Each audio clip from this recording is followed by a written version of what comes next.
अरे विवान बेटा, तुम तो शाम तक आने वाले थे, फिर इतनी देर कैसे हो गई? रास्ते में कहीं कोई तकलीफ तो नहीं हुई ना? अरे नहीं पिताजी, मुझे कोई तकलीफ नहीं हुई। बस कुछ काम की वजह से थोड़ा देर हो गई, इसलिए मैं एक रिक्शा भाड़े पर लेकर आ गया हूँ। दोनों की बातों के बीच माया बाहर आ गई। अरे दामाद जी, तुम आ गए, लेकिन इतनी देर कैसे हो गई बेटा? तुमने तो कहा था कि तुम शाम को आ जाओगे। माँ जी, काम की वजह से थोड़ा देर हो गई। वैसे आप कैसी हैं?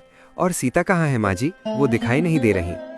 अरे बेटा, मैं ठीक हूँ और सीता तुम्हारे लिए खाने का इंतजाम कर रही है।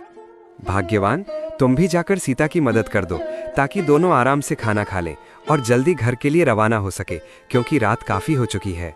रामलाल के ऐसा कहने पर माया रसोई की ओर चली गई।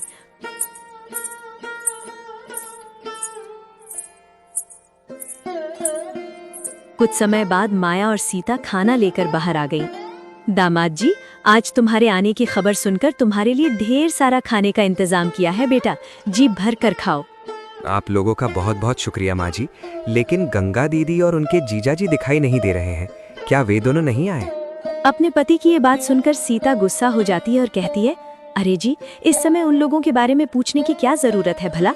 आपके लिए माँ और मैंने इतने अच्छे से ढेर सारा खाने का इंतजाम किया है, आप पिताजी के साथ आराम से खाना खाइए।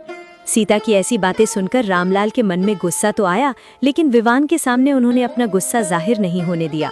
बेटे विवान, ये सब बातें छोड़ो और पहले खाना खा लो। तुम दोनों भी रसोई में जाकर खाना खा लेना।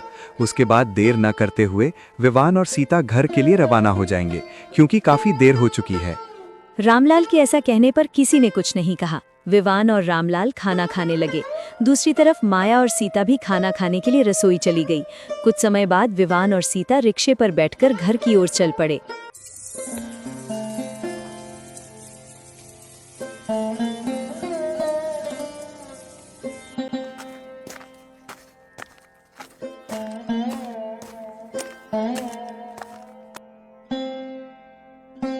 भाग्यवान, आज मैं काम की वजह से तुम्हें लेने नहीं आ पाया। माँ जी और पिताजी ने कुछ कहा तो नहीं ना? और तुम अकेली ही आई हो या पिताजी तुम्हें छोड़ने आए थे? नहीं जी, माँ जी और पिताजी ने कुछ भी नहीं कहा। मैं अकेली ही आ गई, क्योंकि उस समय पिताजी बाजार गए हुए थे। और आप तो जानते ही हैं, माँ और सीता मुझसे ज्यादा प्यार नहीं करती, क्योंकि मैं उनकी सौतेली बेटी हूँ ना। भाग्यवान, इन बातों को लेकर ज्यादा फिक्र मत करो।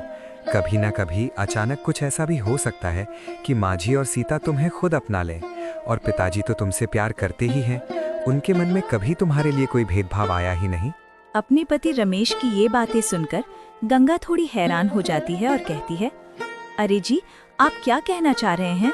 मुझे तो कुछ भी समझ नहीं आ रहा।